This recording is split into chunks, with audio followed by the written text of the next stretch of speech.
முதலில் தலைப்புச் செய்திகளை பார்க்கலாம். அபுதாபி பாரில் இஸ்ரேல் தூதர் அட்ராசிட்டி சாட்டையை சுழற்றிய ஐக்கிய அரபு அமீரகம். கண்துடைப்பு நாடகத்திற்கு தயாராகும் அமெரிக்கா. காசாவில் கால் பதித்தார் அமெரிக்க தூதர் ஸ்டீவ் விட்காஃப். காசா மக்கள் அனுபவிக்கும் பயங்கரம். சத்தமே இல்லாமல் ரத்தமும் சதையுமாக சிதறும் பாலஸ்தீனியர்கள். காசாவில் இனப்படுகொலை நடக்கின்றது. கனத்த இதயத்துடன் பிரபல இஸ்ரேல் எழுத்தாளர் வேதனை. உலக மக்களுக்கு ஹமாஸ் விடுத்த அதிரடி கோரிக்கை. ஆட்டம் கண்ட அமெரிக்கா மற்றும் இஸ்ரேல். வானில் இருந்து விழுந்த உணவுப் பொருட்கள். காசாவில் உணவுப் பொருட்களை வான்வழியாக வீசத் தொடங்கியது பிரான்ஸ். இனி விரிவான செய்திகளை பார்க்கலாம். அபுதாபி பாரில் இஸ்ரேல் தூதர் அட்ராசிட்டி சாட்டையை சுழற்றிய ஐக்கிய அரபு அமீரகம். அபுதாபியில் உள்ள ஒரு பாரில் தவறான நடத்தை, உள்ளூர் பாதுகாப்பு அதிகாரிகளுடன் மோதலில் ஈடுபட்டதற்காக இஸ்ரேலிய தூதர் யோஷி செல்லிக்கு எதிராக ஐக்கிய அரபு அமீரகம் புகார்களை பதிவு செய்துள்ளது. பிரதமர் அலுவலகத்தின் முன்னாள் இயக்குநர் ஜெனரலான தூதர் யோசி ஷெல்லி ஐக்கிய அரபு எமிரேட்ஸின் பாதுகாப்பு அதிகாரிகளுடன் மோதலில் ஈடுபட்டது, பாரில் தவறாக நடந்து கொண்டது உள்ளிட்ட 3 தனித்தனி சம்பவங்களுக்காக ஐக்கிய அரபு எமிரேட்ஸ் இஸ்ரேலிடம் முறையாக புகார் அளித்துள்ளது. இஸ்ரேலிய செய்தி நிறுவனமான ஒய்நெட் வெளியிட்டிருக்கும் செய்திகளின்படி, பாதுகாப்பு உணர்திறன் அதிகமாக உள்ள ஒரு நாட்டில் ராஜதந்திர நெறிமுறையை அவர் பயன்படுத்தியது குறித்து ஐக்கிய அரபு அமீரகம் இஸ்ரேலிடம் கவலை தெரிவித்துள்ளது. பாதுகாப்பு சோதனைக்கு உட்படுத்தப்படாமல் பயணிகளை தனது தூதரக வாகனத்திற்குள் நுழைய அனுமதித்தது, மாலையில் வெளியில் சுற்ற வேண்டாம் என எச்சரித்த பாதுகாப்பு அதிகாரிகளை நோக்கி நான் என்ன சிறையிலா இருக்கின்றேன் என்று கூச்சலிட்டது, அபுதாபியில் உள்ள பார் ஒன்றில் தவறாக நடந்து கொண்டது போன்ற பல சம்பவங்கள் குறித்து இஸ்ரேலிடம் புகார் தெரிவிக்கப்பட்டுள்ளது. ஷெல்லியின் நடத்தை ஏற்றுக்கொள்ள முடியாதது, மேலும் எங்கள் கௌரவத்திற்கும் தீங்கு விளைவிக்கின்றது என்று ஐக்கிய அரபு அமீரகம் தெரிவித்துள்ளது. கண்துடைப்பு நாடகத்திற்கு தயாராகும் அமெரிக்கா. காசாவில் கால் பதித்தார் அமெரிக்க தூதர் ஸ்டீவ் விட்காஃப். காசா மீதான இஸ்ரேலின் இனப்படுகொலை போர் 22வது மாதத்தை தொட்டிருக்கும் நிலையில் அமெரிக்க ஜனாதிபதி டொனால்ட் ட்ரம்பின் மூத்த தூதர் ஸ்டீவ் விட்காஃப் காசா மனிதாபிமான அறக்கட்டளையால் நடத்தப்படும் சர்ச்சைக்குரிய அமெரிக்க நிதியுதவியுடன் கூடிய உணவு விநியோக தளங்களை பார்வையிட்டார். அதே நேரத்தில் இஸ்ரேலிய படைகள் பட்டினியால் வாடும் பாலஸ்தீனியர்கள் மீது தினசரி தாக்குதல்களை தொடர்ந்தன. அமெரிக்கா மற்றும் இஸ்ரேல் இணைந்து நடத்தும் உதவி மையங்களில் உணவுக்காக காத்திருக்கும் மக்கள் மீது இஸ்ரேல் தாக்குதல்களை நடத்தி அழித்து வருவதாக குற்றச்சாட்டுகள் எழுந்து வருகின்றன. இதற்கு உலக நாடுகளும் சர்வதேச நிறுவனங்களும் கடும் எதிர்ப்பு தெரிவித்து வருகின்றன. இந்நிலையில் ஐநா அறிக்கையின்படி மே 27 முதல் உணவு தேடி சென்ற போது குறைந்தது 1373 பாலஸ்தீனியர்கள் கொல்லப்பட்டுள்ளனர். இதில் GHF உதவி மையங்களுக்கு அருகில் 859 பேரும், UN மற்றும் NGO கான்வாய் பாதைகளில் 514 பேரும் அடங்குவர் என்று குறிப்பிடப்பட்டுள்ளது. இந்த கொலைகளில் பெரும்பாலானவை இஸ்ரேலிய இராணுவத்தால் செய்யப்பட்டவை என்று ஐநா தெரிவித்துள்ளது. உணவுக்காக வரிசையில் நின்ற பொதுமக்களை குறிவைத்து கண்மூடித்தனமான துப்பாக்கிச்சூடு நடத்தப்படுவதாக கூறப்படும் நிலையில் உதவி மையங்களை அமெரிக்க அதிபர் ட்ரம்பின் மூத்த ஆலோசகரும் அமெரிக்க தூதர் ஸ்டீவ் விட்காஃபும் பார்வையிட்டார். இதே சமயத்தில் GHF விநியோக இடத்திற்கு அருகில் 2 பேர் உட்பட 11 பாலஸ்தீனியர்கள் கொல்லப்பட்டதாக காசாவின் சிவில் பாதுகாப்பு நிறுவனம் தெரிவித்துள்ளது. காசா மக்கள் அனுபவிக்கும் பயங்கரம். சத்தமே இல்லாமல் ரத்தமும் சதையுமாக சிதறும் பாலஸ்தீனியர்கள். காசா உதவி தேடுபவர்களை சுடும் போது இஸ்ரேலிய வீரர்கள் சைலன்சர்களை பயன்படுத்துவதாக திடுக்கிடும் தகவல் வெளியாகியுள்ளது. காசாவில் உதவி தேடி பட்டினியால் வாடும் பாலஸ்தீனியர்கள் மீது இஸ்ரேலிய ஆக்கிரமிப்பு வீரர்கள் இன்று முதல் முறையாக சைலன்ஸ் பொருத்திய ஆயுதங்களை பயன்படுத்தி சுட்டுள்ளனர். வடக்கு காசாவில் உள்ள அல் ஜசீரா அரபு செய்தியாளர் அனஸ் அல் ஷெரீப் வெளியிட்டுள்ள செய்தியின்படி, பெய்ட் லஹியா அருகே சூடான் பகுதியில் இஸ்ரேலிய ஆக்கிரமிப்பு படையினர் உதவி தளத்தை சுற்றியுள்ள மக்களை குறிவைத்து சைலன்சர்கள் பயன்படுத்தியதை உறுதிப்படுத்தியுள்ளார். இதன் பொருள் இஸ்ரேலிய வீரர்கள் தங்கள் மீது அதிக கவனத்தை ஈர்க்காமல் உயிரிழப்புகளை ஏற்படுத்த முயற்சிக்கிறார்கள் என்பதாகும் என்றும் உறுதியாகியுள்ளது.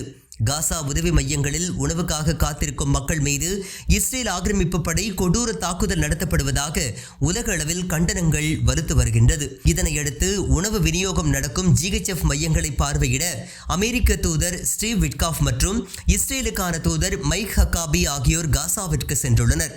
இன்று ஒரு நாள் கூட பாலஸ்தீன் மக்கள் மீது தாக்குதல் நடத்தாமல் இருக்கக்கூடாது என்று முடிவெடுத்த இஸ்ரேல் ஆக்கிரமிப்பு படை சைலன்சர்கள் பொருத்தப்பட்ட துப்பாக்கிகளை கொண்டு காசா மக்கள் மீது தாக்குதல் நடத்தி இருப்பதும் அம்பலமாகியுள்ளது. விட்காஃப் மற்றும் இஸ்ரேலுக்கான தூதர் மைக் ஹகாபி ஆகியோர் இன்று பல மணி நேரம் காசாவிற்கு சென்றிருந்த நிலையில் இந்த முன்னேற்றம் ஏற்பட்டுள்ளது. காசாவில் இனப்படுகொலை நடக்கின்றது.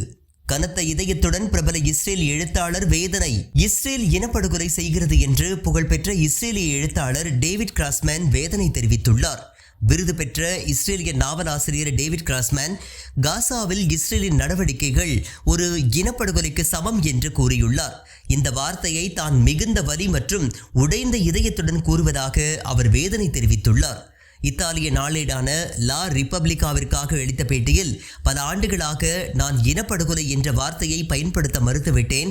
ஆனால் இப்போது எனது கண்களில் படும் காசாவின் புகைப்படங்களை பார்த்த பிறகும் அங்கிருப்பவர்களிடம் பேசிய பிறகும் இனப்படுகொலை என்ற வார்த்தையை பயன்படுத்தாமல் என்னால் இருக்க முடியவில்லை என்று நீண்டகால அமைதி ஆர்வலரும் அரசாங்க விமர்சகருமான கிராஸ்மேன் குறிப்பிட்டுள்ளார்.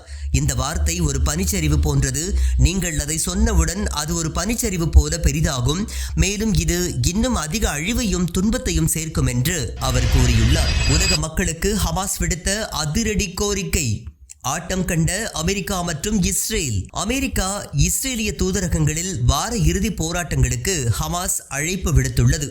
இஸ்ரேலின் ஆக்கிரமிப்பு முடிவுக்கு வரும் வரை ஒவ்வொரு வெள்ளி, சனி மற்றும் ஞாயிற்றுக்கிழமைகளிலும் அமெரிக்கா இஸ்ரேல் மற்றும் அதன் ஆதரவு நாடுகளின் தூதரகங்களுக்கு வெளியே ஆர்ப்பாட்டங்களை நடத்துமாறு உலகெங்கிலும் உள்ள மக்களுக்கு ஹமாஸ் அழைப்பு விடுத்துள்ளது. இஸ்ரேலின் தொடர்ச்சியான தாக்குதல், உணவு மற்றும் மருத்துவ உதவிகளை மறுப்பது, கடைகளை மூடுதல் மற்றும் குழந்தைகள் மற்றும் நோயாளிகள் பட்டினிகள் கிடப்பது ஆகியவை மனித குலத்திற்கு எதிரான குற்றங்கள். அவற்றை மறுக்க முடியாது என்று ஹமாஸ் கடுமையான கண்டனத்தை தெரிவித்துள்ளது. காசா பகுதியில் எங்கள் மக்களுக்கு எதிரான அழிப்பு மற்றும் பட்டினி போர் நிறுத்தப்படும் வரை மற்றும் ஆக்கிரமிப்பு எங்கள் முழு நிலத்திலிருந்தும் வெளியேற்றப்படும் வரை தொடர்ந்து நடவடிக்கை எடுக்க நாங்கள் அழைப்பு விடுக்கின்றோம் என்று ஹமாஸ் கோரிக்கை விடுத்துள்ளது. வானில் இருந்து விழுந்த உணவுப் பொருட்கள். காசாவில் உணவுப் பொருட்களை வான் வழியாக வீசத் தொடங்கியது பிரான்ஸ். காசாவில் பஞ்சம் அதிகரித்து வரும் பகுதிகளுக்கு அணுக இஸ்ரேல் முழுமையாக அனுமதிக்க வேண்டும் என பிரான்ஸ் வலியுறுத்தி இருக்கும் நிலையில் வெள்ளிக்கிழமை பிரான்ஸ் 40 டன் மனிதாபிமான உதவிகளை காசாவிற்கு விமானத்தின் மூலம் அனுப்ப தொடங்கியது. முழுமையான அவசரத்தை எதிர்கொண்டு காசாவில் உணவு விமானம் மூலம் அனுப்பக்கூடிய நடவடிக்கையை நாங்கள் மேற்கொண்டுள்ளோம். எங்கள் ஜோர்டான், எமிராட்டி மற்றும் ஜெர்மன் கூட்டாளிகளின் ஆதரவிற்கும் அவர்களின் அர்ப்பணிப்புக்காக எங்கள் இராணுவ வீரர்களுக்கும் நன்றி என்று ஜனாதிபதி இமானுவேல் மேக்ரோன் தனது எக்ஸ் தள பக்கத்தில் பதிவிட்டுள்ளார். ஜோர்டானிலிருந்து காசாவிற்கு தலா 10 டன் மனிதாபிமான உதவிகளை ஏற்றிச் செல்லும் 4 விமானங்களை பிரான்ஸ் அனுப்புவதாக வெளியுறவு அமைச்சர் ஜீன் நோயல் பரோட் முன்னதாக பிரான்ஸ் இன்ஃபோ ஒளிபரப்பாளரிடம் தெரிவித்திருந்தார். காசா பகுதியில் பஞ்ச சூழலை உருவாக்கி வருவதாகவும் ஊட்டச்சத்து குறைபாடு அதிகரித்து வருவதாகவும் 5 வயதிற்குட்பட்ட குழந்தைகள் பசி தொடர்பான காரணங்களால் இறக்கின்றனர் என்றும் மனிதாபிமான அணுகல் கடுமையாக கட்டுப்படுத்தப்பட்டுள்ளதாகவும் தெரிவிக்கப்பட்டுள்ளது. மீண்டும் தலைப்புச் செய்திகள். அபுதாபி பாரில் இஸ்ரேல் தூதர் அட்ராசிட்டி. சாட்டையை சுழற்றிய ஐக்கிய அரபு அமீரகம். கண்துடைப்பு நாடகத்திற்கு தயாராகும் அமெரிக்கா. காசாவில் கால் பதித்தார் அமெரிக்க தூதர் ஸ்டீவ் விட்காஃப். காசா மக்கள் அனுபவிக்கும் பயங்கரம். சத்தமே இல்லாமல் ரத்தமும் சதையுமாக சிதறும் பாலஸ்தீனியர்கள். காசாவில் இனப்படுகொலை நடக்கின்றது. கனத்த இதயத்துடன் பிரபல இஸ்ரேல் எழுத்தாளர் வேதனை. உலக மக்களுக்கு ஹமாஸ் விடுத்த அதிரடி கோரிக்கை. ஆட்டம் கண்ட அமெரிக்கா மற்றும் இஸ்ரேல். வானில் இருந்து விழுந்த உணவுப் பொருட்கள். காசாவில் உணவுப் பொருட்களை வான் வழியாக வீசத் தொடங்கியது பிரான்ஸ்.